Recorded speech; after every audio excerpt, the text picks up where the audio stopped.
가끔은 우리에게 고작 그 사람 곁에 들어가 있는 것, 고작 옆에 있어주는 것이 굉장히 필요한 요즘이 아닐까라고 하는 생각이 듭니다. 오늘 우리는 동감과 공감의 차이에 대해서 이야기를 해보려 합니다. 아, 그렇구나. 이걸로만 끝나면 공감이 될 수 없다라고 하는 것이, 동감하는 남편과 공감하는 남편은 둘 다 너무나도 자상하게 다가갔어요. 하지만 다른 점은,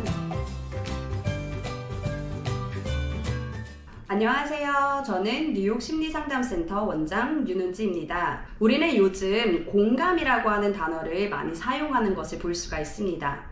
오늘 우리는 동감과 공감의 차이에 대해서 이야기를 해보려 합니다. 이게 왜 중요하냐면요. 많은 분들이 나는 굉장히 공감을 잘하는 사람이다 라고 생각을 하시는데, 이건 공감이 아니라 동감을 잘하고 계시는 분들도 계시곤 하거든요. 그렇다면 이게 어떠한 차이가 있는지 쉽게 예를 들어서 설명을 해드리도록 하겠습니다. 길을 가던 한 사람이 깊은 웅덩이에 빠지게 됩니다. 살려주세요, 도와주세요 소리를 치고 있는데 길을 가던 두 행인이 그 사람을 발견을 하게 되죠. 한 사람은 공감하는 사람이고요, 한 사람은 동감을 하게 되는 사람입니다. 동감을 하는 행인이 아래에 빠진 사람을 보게 됩니다. 그 사람은 이렇게 말을 할 것입니다. 어떡해요, 너무 힘드시죠? 어떻게 제가 도와드릴게요. 너무 어려워 보이는데 제가 어떻게 도와드리면 될까요? 라고 하면서 도움을 취하려고 이제 여러 가지 방법들을 찾아다니게 되는 것이죠. 그리고 가장 중요한 것은 이 사람도 구덩이에 빠져있는 사람이 지금 어려움에 처해 있네, 얼마나 힘들까 라고 하는 것을 알게 됩니다. 그래서 주변을 살펴보니 밧줄이라든지 아니면 나뭇가지가 있으면 그 사람에게는 정말 최상의 조건이 되는 것이죠. 어떻게 도움을 주어야겠다 라고 했는데 옆에 밧줄이 있는 거예요. 그래서 그 밧줄을 구덩이 안쪽으로 넣어주고 사람이 이제 밧줄을 타고 올라와서 정말 고맙습니다, 저를 이렇게 도와주셔서 고맙습니다 라고 하는데, 여기에서 중요한 것은 동감하는 행위는요, 분명히 그 사람의 아픔을 알아주고 도움까지 주었어요. 그런데 도움을 받은 사람이 와서 보니까 너무 고마워요. 그런데 똑같이 아픔을 알아주었지만 뭔가 나는 구덩이 안에 있었고 그 사람은 위에 있었기 때문에 같은 아픔을 알지만서도 나만큼 깊게 알지 못할 것이야, 나랑은 조금 다르구나 라고 하는 거리감과 그리고 약간 불편함이 있을 수 있다라고 하는 것이죠. 쉽게 말하면 아래에 있었던 사람은 나는 수혜자인 역할이에요. 나는 저 사람의 도움이 없으면 여기에서 빠져나올 수가 없어, 나는 동정을 받아야 되고 도움을 받아야 되는 사람이었구나 라고 하는 생각 때문에 그 사람은, 도움을 준 사람은 나보다 위에 있었던 사람이고 도움을 받은 나는 그 사람보다 조금 아래에 있는 사람이구나 라는 생각으로 조금 거리감이 있을 수 있고 불편함이 들게 되는 것이죠. 하지만 고마운 마음은 있는 것이에요. 그런데 두 번째, 공감하는 행인에 대해서 한번 살펴보도록 할게요. 가다가 공감하는 행인이 그 사람을 봤어요. 공감하는 행인은요, 어떡해요, 거기에 빠지셨군요, 너무 어렵고 무서우시죠? 제가 도와드릴게요 라고 하기보다는 그냥 무작정 그 구덩이 안으로 들어갑니다. 어떡해요, 여기 얼마 동안 계셨던 거예요, 너무 무서우셨죠? 라고 하면서 그 사람을 안아주게 되는 것이죠. 그래서 공감하는 사람의 특징은요, 다른 거 다 보지 않아요. 일단 그 안으로 같이 들어가서 그 사람과 함께 있어줘야 된다라고 하는 생각이 우선적으로 드는 사람이라고 보시면 될 것 같아요. 동감했던 사람이, 또는 이성적으로 너무나도 이성적인 사람이 그 사람을 봤을 때에는 저렇게 무작정 들어가 버리기만 하면 어떡해, 저렇게 들어가기만 하면은 고작 그 사람과 있어주는 것밖에 더 있어? 어떻게 나올 거야 저 둘은? 이런 생각을 할 수가 있어요. 다른 사람 눈에는 공감하는 사람들의 행동은 고작 함께 있어주는 것밖에 되지 않지만, 하지만 우리 인생에서는요, 바로 고작 그 옆에 있어줘야 하는 것이 어쩔 때에는 문제를 해결하는 것보다 훨씬 더 중요한 것이 될 수 있다라고 하는 것을 기억해 주시면 좋을 것 같아요. 그렇다면 이렇게 공감이 중요한 것을 알면서도 또 왜 우리는 공감을 쉽게 할 수 없을까요? 그것은 우리가 살고 있는 사회를 생각해 보면 좋을 것 같아요. 우리는 요즘 어떤 사회에서 생활을 하고 있을까요? 굉장히 빠르게 변해가고요, 문제를 신속하게 해결해야지만 능력 있다라고 평가받는 시대에서 살고 있는 우리들에게는 너무나도 문제 해결 중심으로 치우쳐 있기 때문이에요. 문제를 빠르게 해결하지 못하면 이 사람 안에는 무엇이 생길까요? 조바심이 생기고 남보다 뒤처진 것 같은 느낌이 들기 때문이죠. 그렇기 때문에 무언가를 들으면 빨리 문제를 해결해줘야겠다라고 하는 그 마음 때문에 우리는 공감보다는 손쉽게 동감을 하고 있는 것이 아닐까라는 생각을 해봅니다. 그렇다면 저희가 지난 영상에서 진정한 공감 대화법이 어떤 것인가 라고 하는 예를 한번 들어드렸었는데요. 오늘은 그것에 대해서 조금 더 심도 깊게 들어가 보도록 하겠습니다. 공감적인 대화를 하기 위해서 우리가 피해야 될 것이 무엇이며 진정한 공감하는 대화는 어떤 것인지 제가 예를 들어 보이도록 할게요. 한 부부가 있습니다. 이 부부는 둘 다 회사에 출근을 합니다. 비록 다른 회사지만 회사 생활을 한다라고 하는 공통점이 있기 때문에 서로 어떻게 회사에서 어려움이 있는지는 잘 알고 있는 상태라고 보시면 될 것 같아요. 항상 퇴근 후에 집에서 이제 만나가지고 저녁 식사를 하면서 하루 일과를 이야기하는 부부라고 보시면 될 것 같아요. 그래서 똑같이 회사 생활을 하고 돌아와서 남편이 퇴근하고 집에 들어왔는데 아내가 소파에서 울고 있는 거예요. 동감하는 남편은 일단 아내의 고통은 같이 느낍니다. 대신 추측을 하고 판단을 내리게 되는 것이죠. 오늘 회사 갔다 왔으니까 회사에서 무슨 일이 있었을 거야. 그래서 힘들어서 우는 것일 거야 라고 하는 판단 하에 이제 아내에게 접근을 하게 되는 것이죠. 왜 울어? 나도 알아. 야, 회사 생활 쉽지 않지. 나도 오늘 왜 이렇게 바쁜 일이 많고 뭐 해결해달라는 게 많고 왜 이렇게 나를 쪼는지 진짜 회사 때려치고 싶다. 나도 알아. 너 얼마나 힘든지. 근데 우리가 우리 일만 잘하고 뭐 문제만 만들지 않으면 되겠지. 그렇게 생각하자. 나도 알아. 얼마나 힘든지. 이 정도면 꽤 괜찮은 남편인 것 같은데요? 동감을 잘 해주고 있잖아요. 나도 알아. 너 힘들지? 어떡해. 나도 알고 있어. 네가 하는 거 나도 똑같이 하기 때문에 얼마나 힘들지 알아. 아내는 근데 이 말을 듣고 어떻게 반응을 할 수 있냐면 네가 알긴 뭘 알아. 네가 나랑 똑같은 회사 다녀?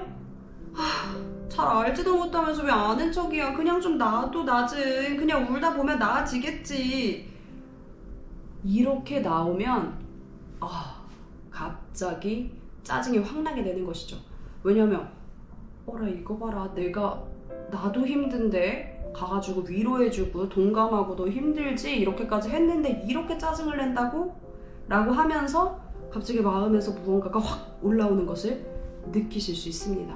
이게 왜 그러냐면은 동감을 했기 때문이에요. 뭔가 문제를 해결해주고 싶은데 해결도 안 되고 뭔가 알아준 것 같은데 상대방이 막 화를 내니까 거기에서 나도 못 참게 되는 것이죠. 그러면 진정으로 공감하는 남편은 어떻게 다가가는지 한번 살펴보도록 할게요. 집에 들어왔는데 아내가 울고 있어요. 이 남편은 마음 수준이 굉장히 잘 돼 있고 공감을 어느 정도 할 수 있는 사람이에요. 은재 왜 울어? 회사에서 무슨 일 있었어? 무슨 일 있었는지 나한테 말해줄 수 있어? 나 잘 몰라서. 여기서 다른 게 무엇일까요? 동감하는 남편과 공감하는 남편은 둘 다 너무나도 자상하게 다가갔어요. 하지만 다른 점은 공감하는 남편은요, 일단 아내가 힘든 것은 알지만 뭐 때문에 힘든지 나는 알 수 없다라고 하는 전제를 깔아두고 묻고 들어가는 것입니다. 하지만 동감하는 남편은 아내가 회사 때문에 힘들 거야. 그렇기 때문에 나랑 비슷한 힘듦이라서 내가 그것만 알아주면 될 거야 라고 하는 판단 하에 들어간 것이죠. 그래서 공감하는 남편은 항상 나는 몰라 라고 하는 것에 전제를 깔아두고 묻고 들어갑니다. 그러면 아내는 이렇게 말할 수 있습니다. 몰라서 물어. 내가 며칠 전에도 말했잖아. 큰 프로젝트 맡았는데 이틀 뒤에 끝내야 되는데 이게 잘 안 되네. 뭘 계속 물어봐. 놀리는 거야 나 지금? 힘들어 죽겠는데? 이렇게 말할 수 있습니다. 근데 또 아무리 마음 수련이 잘 된 사람일지라도 내가 이렇게 물어봤는데 이렇게까지 나온다? 뭐 이런 식으로 말을 해? 라고 하면서 무너질 수도 있습니다. 하지만 거기에서 멈추지 않고 또 물어봐야 되는 것이죠. 내가 깜빡했네. 그것 때문에 일이 안 풀려서 네가 좀 힘들구나. 근데 다른 사람들도 그 프로젝트 너무 어려워가지고 힘들어하는 거 아닐까? 아니라고.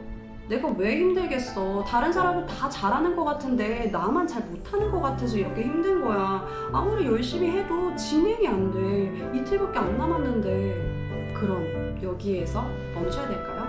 아니요. 여기에서 더 들어가야 되는 것입니다.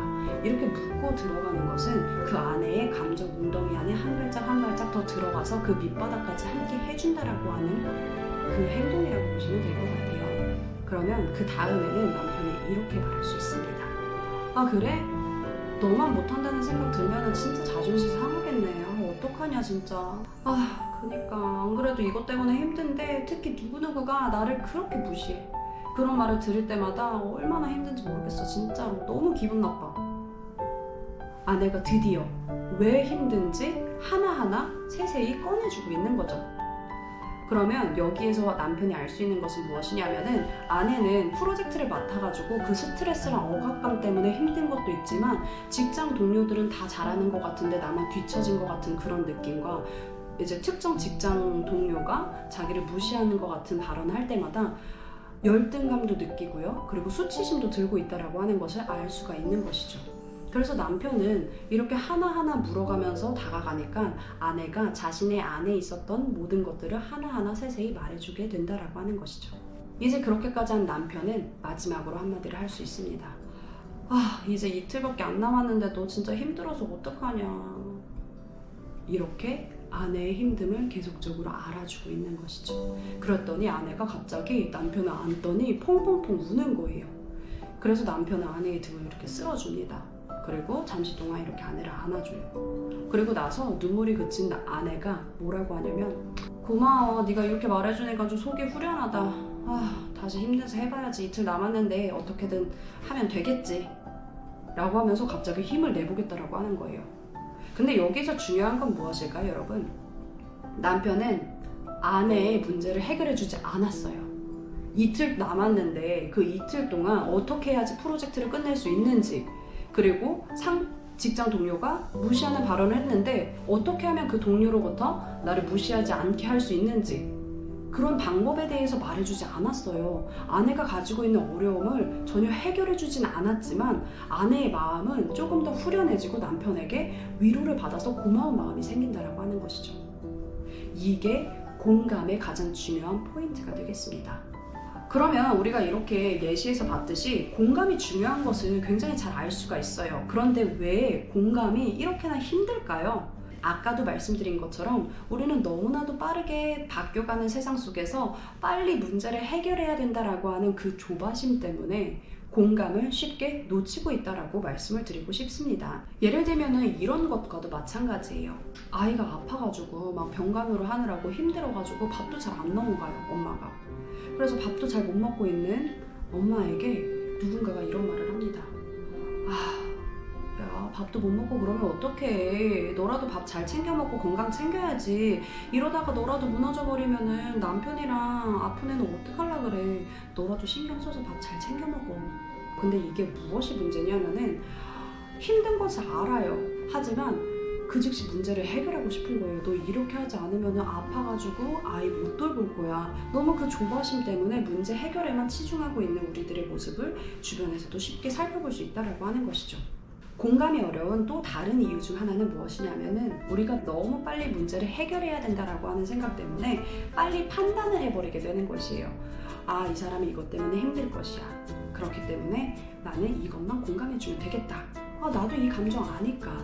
그래서 요즘이요 이런 말들을 하잖아요. 아이가 나 이것 때문에 짜증난다고 라고 하면은 그것 때문에 짜증나는구나. 엄마도 그럴 것 같아 라고만 하면 아이는 더 막 격분해요. 그럼 어머니들이 난 분명히 공감해줬는데 왜 얘가 이렇게 격분을 하는 거예요?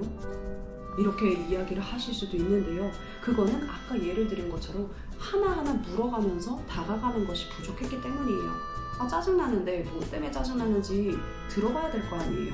애가 짜증난 거는 알고 있지만요. 그래서 쉽게 판단하고 그냥 그렇구나 이걸로만 끝나면은 공감이 될 수 없다라고 하는 것이에요. 진정한 공감이라고 하는 것은 깊은 웅덩이에 있는 사람에게 그 감정의 웅덩이까지 차근차근 들어가는 기다림과 묻는 것이 필요하다라고 하는 것입니다. 그럼 마지막으로 공감과 동감을 조금 더 정리해 드리도록 할게요. 공감이라고 하는 것은 영어로 empathy라고 하는데 그 EM이라고 하는 것은 영어로 into라고 하는 의미로서 안으로 들어간다 라고 하는 의미를 가진다라고 보시면 될 것 같아요.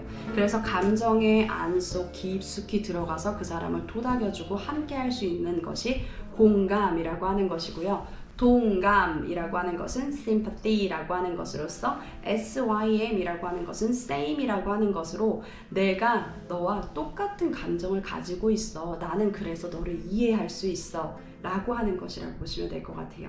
그래서 어떻게 보면은 조금 문제 해결을 하기 위해서 나는 다 알고 있어 라고 하는 판단으로서 동감이 이루어질 수 있다라고 하는 것이죠.